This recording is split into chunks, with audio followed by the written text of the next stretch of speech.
నమస్తే అండి. నమస్తే మేడం. ఎక్కడి నుంచి వస్తున్నారు? వరంగల్ దగ్గర ఇంకా లోపలికండి మాది ఊరు. వరంగల్ దగ్గర నుంచి వస్తున్నారు. లోపలికి ఇంకా విలేజ్ అండి. ఓకే. ఏంటండి ఇక్కడ వరకు రావడానికి కారణం ఏంటి? నా సమస్యని మీరే తీర్చాలి మేడం. నాది కొంచెం పూర్తి వివరంగా చెప్పాలి నా విషయం అంతాను. చెప్పండి. నా భర్త కృష్ణప్రసాద్ గారండి ఆయన పేరు. హ్మ్. ఆయన నేను నాకు 2 బిడ్డలండి, ఓకే. పాప బాబు. మేము చాలా హ్యాపీగా లైఫ్ అంతా చాలా బాగా హ్యాపీగా గడుస్తుంది మాకు. ఎన్నేళ్ళు అయిందండి పెళ్ళై మీకు? ఇది 11 ఇయర్స్ వస్తుందండి. 10 ఇయర్స్ 11 ఇయర్స్ అవుతుంది దగ్గర దగ్గర. అయితే బాగానే మాకు లైఫ్ అంతా బాగానే ఉంటుంది. మా ఆయన డ్రైవింగ్ అండి, ఆటో డ్రైవింగ్. అయితే బాగానే ఉంటుంటే ఇరుగు పొరుగు వాళ్ళు వచ్చి బాగా బతుకుతున్నామని మరి అంటే నేను ఇరుగు పొరుగు వాళ్ళ మాటలు నమ్మనండి అంత తొందరగా. అందువల్ల మా లైఫ్ అంతా ఇంత 11 ఇయర్స్ వరకు బాగుంది, ఇంతవరకు బాగా ప్రశాంతంగా జరిగింది అనుకుంటున్నాను. ఇప్పుడు ఇరుగు పొరుగు వాళ్ళు వచ్చి ఫస్ట్లో నాకేం చెప్పేవారంటే, ఏమా నువ్వు బాగానే ఉన్నావు కానీ మీ వారు ఏం చేస్తున్నారు, ఇలా మంచిగా ముచ్చట్లు పెట్టుకుంటూ నాతో. చివరిలో వెళ్ళేటప్పుడు మరి స్వార్థంతో అనుకుండేదాన్ని, ఫస్ట్లో స్వార్థంతో అనుకుండేదాన్ని. చివరికి వచ్చేసరికి అది నిజమయ్యేసరికి మీ దగ్గరికి నేను రావాల్సి వచ్చింది మేడం. వాళ్ళు ఏం చెప్పారు? ఏం నిజమైంది? ఏం స్వార్థం? అదే. అంటే మా వారు ఎవరితోనో తిరుగుతున్నారని, ఎవరో ఆడావిడితో తిరుగుతున్నారమ్మా, ఆటో ఎక్కించుకో తిరుగుతున్నారు, బండి ఎక్కించుకో తిరుగుతున్నారని ఇలా మీ చుట్టుపక్కల వాళ్ళందరూ చెప్పారా? చుట్టుపక్కల వాళ్ళని పక్కనే వాళ్ళకి అబద్ధాలు చెప్పాల్సిన అవసరం ఏముందమ్మా, వాళ్ళు చూసే చెప్తారు కదా ఏదన్నా. నమ్మకూడదని ఎందుకు అనుకున్నావు? అంటే నేను నమ్మకుండా మా వారు టైం ప్రకారం ఆటో డ్రైవింగ్ అండి. డ్రైవింగ్ అనేటప్పుడు ఎవరో ఒక లేడీస్ని ఎక్కించుకోవాల్సి వస్తుంది, పిల్లల తల్లిని ఇలా ఎవరో ఒకరికి చేయించుకోవాల్సి వస్తుంది. ఎక్కించుకోవడం అంటే గబుకుని ఒక పరిస్థితి ప్రభావం. సరే, ఆటో అంటే లేడీస్ ఎక్కించుకుంటాడు, బైక్ మీద ఎందుకు ఎక్కించుకెళ్తున్నాడు? ఆ మాట కూడా చెప్పారు కదా ఇరుగు పొరుగు. ఇరుగు పొరుగు వాళ్ళు బైక్ మీద ఎక్కించుకు వెళ్తున్నారు అది చెప్పారు. నేను ఆ విషయాన్ని నమ్మదలుచుకోకుండా ఎందుకమ్మా అది అంటే సారీ ఈ మధ్య కాలంలోనే అది చెప్తున్నారు కాబట్టి మీరు నమ్మలేదా, లేదంటే పెళ్ళైనప్పటి నుంచి చెప్తూ చెప్తూ వస్తున్నారండి.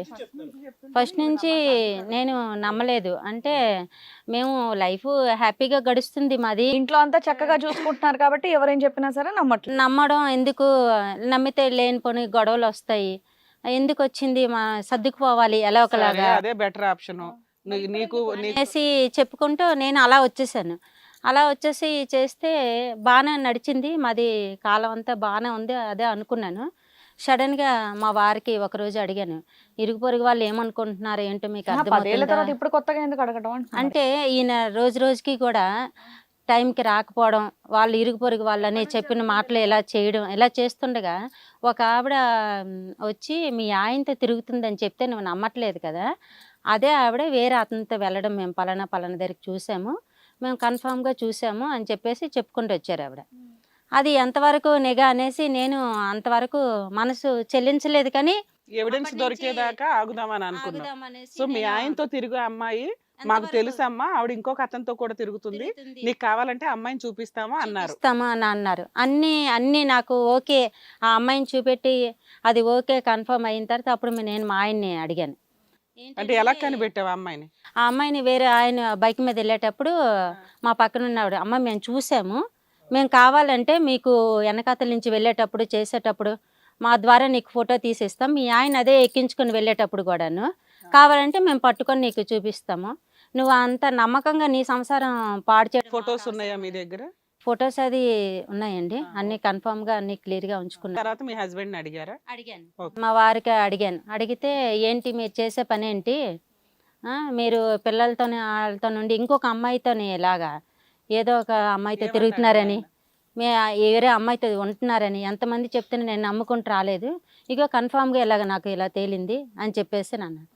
మా ఆయన ఏమన్నారంటే లేదు నేను తిరగట్లేదు అది ఇది అనేసి ముందు నా మీద పెద్దగా అరిచి ఇది రివర్స్ అయ్యాయి. ఏమో ర్యాపిడో నడుపుతున్నాడేమో స్కూటర్.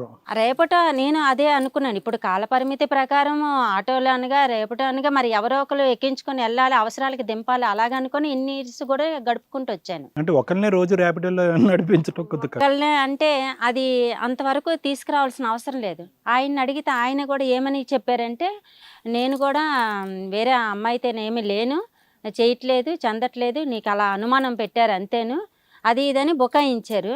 ఆ తర్వాత మా ఇద్దరి మధ్య గొడవలు అయ్యాయి. గొడవలు అయిన తర్వాత ఒకరోజు సడన్గా మా ఆయన ఏం చేశారంటే చాలా భయంతోనే, చాలా కంగారుగా చెమటలు పెట్టి చాలా భయంతో వచ్చేసారు ఇంటికి. ఉమ్. ఏంటి ఎంత సడన్గా ఈయన అంత భయపడుతూ రావాల్సిన అవసరం ఏమొచ్చింది ఏంటి అసలు, అది చూస్తే నాకు భయం వేస్తుంది. ఏంటి అసలు ఎందుకు భయపడుతున్నారు, ఏంటి అసలు ఏం జరిగింది అని. ఏం లేదు, ఏం జరగలేదు అనేసాను.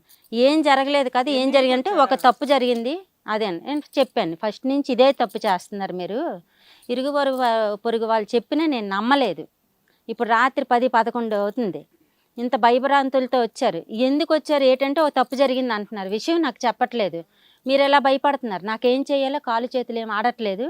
తప్పు చేశాను మీరు ఫస్ట్ నుంచి ఇదే తప్పు చేశారని నేను చెప్తే నన్ను తోసిపుచ్చుకుంటూ వచ్చారు, కొట్లాటల వరకు వచ్చారు కానీ మీరు విషయం చెప్పట్లేదని అంటే అప్పుడు ఆయన ఏం లేదు అనేసి అప్పుడు ఆయన అంటారు, నేను ఒక అమ్మాయితో తిరుగుతున్నాను అనేది నిజమేను, ఇరుగు పొరుగు వాళ్ళు చెప్పేది నిజమేనా, నాకు ఆ అమ్మాయి ఏం పరిచయం కాదు, ఊరక ఆటోలో కూరగాయలు అవి దింపమని ఒక కస్టమర్గా ఆ అమ్మాయి ఎక్కింది. ఆ తర్వాత నాకు తెలియకుండానే ఆ అమ్మాయి వైపు తిప్పేసుకుంది నన్ను. అది రోజు చెమటలు పట్టాలి కదమ్మా, ఈ రోజే పట్టినాయి ఏంటి? దానికి ఆయన ఇదే స్టోరీ చెప్పుకొచ్చారు. ఎందుకు ఏంటంటే ఆ అమ్మాయినేమో నేను ఎక్కించుకుంటూ చేసుకుంటూ వెళ్ళాను. ఎన్ని సంవత్సరాల నుంచి పరిచయం అంట? ఆ అమ్మాయి చాలా సంవత్సరాల నుంచి పరిచయము, కానీ నీకు నేను చెప్పలేదు, నువ్వు నమ్మకంగా ఉన్నావు కదా, మళ్ళీ నేను అలాగే మెయింటైన్ చేసేద్దాం అనుకున్నాను. నువ్వు ఎప్పుడైతే కనిపెట్టేసావో నేను ఆ అమ్మాయితో నిజం చెప్పి ఆ అమ్మాయిని ఇంకా నాకు పిల్లలు ఉన్నారు వదిలించుకుందాం అనుకున్నాడు.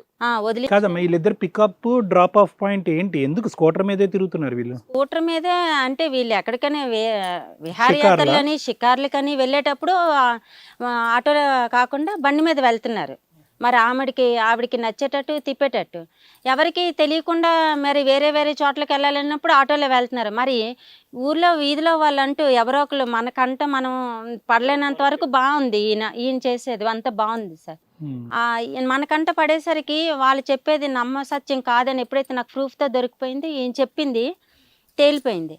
ఇంతకీ ఆ రోజు హడావిడిగా ఎందుకు అన్నాడు? వచ్చారనంటే దానికి స్టోరీ చెప్పుకొచ్చారు. ఆవిడికి నచ్చ చెప్పి నాకు ఊర్లో పరుగు పోద్ది, నాకు ఒక భార్య ఉంది, 2 పిల్లలు ఉన్నారు అని నేను చెప్పుకొచ్చాను. ఆవిడేమంటదంటే నిన్నాళ్ళ బట్టి నన్ను వాడుకున్నావు చేసావు, నాకు అంత అమౌంట్ కావాలి, నాకు ఇంత ఆస్తి కావాలి అనేసి ఆవిడ నన్ను బ్లాక్మెయిల్ చేసింది. లేదంటే నిన్ను అందరి మధ్య పెట్టి ఇచ్చేస్తానని నేనేం అనలేదు, ఊరకు అలా తోసాను అంతేను. ఆవిడ చనిపోయింది. అంత ట్విస్ట్ గా చెప్తున్నావు, అదేనా అంత గ్యాప్ ఇచ్చి? అంతా చెప్పేసరికి ఆయనకేమీ తెలియదు కానీ నాకు ముందు ఊపిరి ఆగిపోయింది. ఇదేంటిది అంతలాగా చెప్పిస్తున్నావు, అసలు నువ్వు ఇలాగ చేసుకోవడమే నాకు అసలు ప్రాణం పోయినట్టు అయింది, ఇప్పుడు ఆమె చనిపోయిందని అంటున్నావు, ఇదేం పని ఇదేని అనేసరికి ఇంకా పోలీసులు ఇరుగు పొరుగు వాళ్ళు అందరూ రావడంతో పోలీసులు వచ్చారు, తీసుకొని వెళ్ళిపోయారు సార్. ఎవరు? అతన్ని, కృష్ణప్రసాద్ని. ఎంతకాలం అయింది స్టోరీ జరిగి? ఇదంతా కలిపి ఒక 2-3 సంవత్సరాలు. అంటే బాగుంది సార్, బాగుంది చక్కగా ఉంది అనుకునేటప్పటికి మళ్ళీ కొత్త తీసుకొచ్చారు. తీసుకురావడంతో ఇంకా మిమ్మల్ని ఆశ్రయించాను నేను. ఏంటి కొత్తగా ఏంటి? ఆయన జైలుకి వెళ్ళాడు కదా? జైలుకి వెళ్ళిన తర్వాత ఏమో అక్కడ మళ్ళీ చూడడానికని కేసు అది పెడుతుంటే అది అంతవరకు కరెక్ట్ అండి, మా ఆయన మారిపోయారని నేను చెప్పాను అక్కడ పోలీసు. అయితే లేదు, ఆయన చెప్తే ఆయన అన్నారు, నువ్వు ఇదే విషయంలో నమ్మా, నువ్వేం చేస్తావంటే నువ్వు ఎలాగైనా నీతోనే ఉంటాను, నీ పిల్లలు నిన్ను బాగా చూసుకుంటాను. ఇది నువ్వు చెప్తున్నది మర్డర్ కేసు. పోలీసులు మీ ఇంటి దాకా వచ్చారంటే అక్కడ డెడ్ బాడీని చూసుంటారు, హాస్పిటల్కి తీసుకుని ఉంటారు, ఎవరు తోసాడో కనుక్కొని ఉంటారు, అవన్నీ కనుక్కున్నాక మీ ఇంటి దాకా వస్తారు. మీ ఇద్దరు కాపురం నిలబెట్టడానికి మర్డర్ కేసులు పక్కన పెట్టరు. ఈయన ఏమంటున్నారంటే నాతోనండి, నేను నిన్ను బాగా చూసుకోవాలని ఆమెను వదిలించుకొని నీ దగ్గరికి వచ్చి. అంతవరకు బాగానే ఉంది, ఆవిడ తోసారు చచ్చిపోయింది అనేది నిజమా కాదా? నిజమే, చనిపోయింది అనేసి. మరి ఆ మర్డర్ కేసు స్టోరీ ఏమైందమ్మా? ఆ మర్డర్ కేసుకి మళ్ళీ బతికొచ్చిందా? బతికి రాలేదు సార్.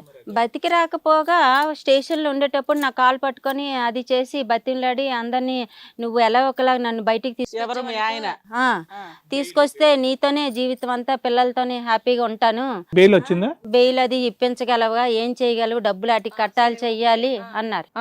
నేను నా మెడలో అవన్నీ అమ్మి పెట్టి ఇంట్లోనే ఆస్తులు పాస్తులని మా చుట్టాల దగ్గర వాళ్ళ దగ్గర అందరి దగ్గర అప్పులు చేసి అందరిని కనుక్కొని బెయిల్ ఇస్తారా? బెయిల్ నాకు వివరం అయితే తెలియదు సార్. అది ఆపద్ధర్మంగా అని చెప్పేసి ఈయనకి కుటుంబ సభ్యులతో ఉండొచ్చని చెయ్యొచ్చు అని చెప్పేసి అయితే ఆయన్ని తీసుకొచ్చి పంపించారు, ఇలాగా చేశారని. ఒక 3 నెలలు 4 నెలలు ఇలాగా చక్కగా బాగున్నారు. సరే బాగుంది, చక్కగా ఉంది, హ్యాపీగా ఉన్నాము అనుకుంటే చక్కగా పిల్లలతో ఉంటున్నారు, పిల్లలతో గడుపుతున్నారు, ఎంత బాగున్నారు మనిషి, పోన్లే భగవంతుడు కరుణించాడు నన్ను అనుకున్నాను. సడన్గా ఒకరోజు ఫోన్ వచ్చింది. హిట్ టీవీ యాప్, ఇందులో short news, live news, entertainment shows, movies, digital magazines తో పాటు మీ జిల్లా వార్తలను కూడా ఫ్రీగా చూడొచ్చు. అంతేకాదు కేజీ నుంచి పీజీ వరకు విద్యార్థులకు స్కాలర్షిప్ కూడా అందిస్తున్నాం. ప్రతి వారం 10 మందికి లక్కీ డ్రా ద్వారా ఒక్కొక్కరికి 10,000 రూపాయలు అందిస్తున్నాం. ఇంకెందుకు ఆలస్యం, వెంటనే హిట్ టీవీ యాప్ ని డౌన్లోడ్ చేసుకుని ఫ్రీగా ఎంటర్టైన్మెంట్ పొందండి. Hit TV app. Hit TV app. Please download hit TV app. Hit TV యాప్ని ఫ్రీగా డౌన్లోడ్ చేసుకొని ఎంజాయ్ చేయండి. మీకు నచ్చిన ఎంటర్టైన్మెంట్ కోసం హిట్ టీవీ యాప్ ని ఫ్రీగా డౌన్లోడ్ చేసుకుని ఎంజాయ్ చేయండి. హిట్ టీవీ యాప్ని డౌన్లోడ్ చేసుకుని ఆస్వాదించండి, ఆశీర్వదించండి. ఇంతమంది సెలబ్రిటీలు హిట్ టీవీ యాప్ ని డౌన్లోడ్ చేసుకోండి అని చెప్తున్నారంటే ఎంత మంచి యాప్ ఆలోచించండి. అమెరికాలో చదవాలనుకునే వాళ్ళకి విశ్వసనీయమైన పేరు మన శౌర్య కన్సల్టెన్సీ. UK లో 1 year masters, UK లో 1 year masters, 2 years work permit up to 5 years visa. Contact Saurya Consultancy. Contact 89851 89851.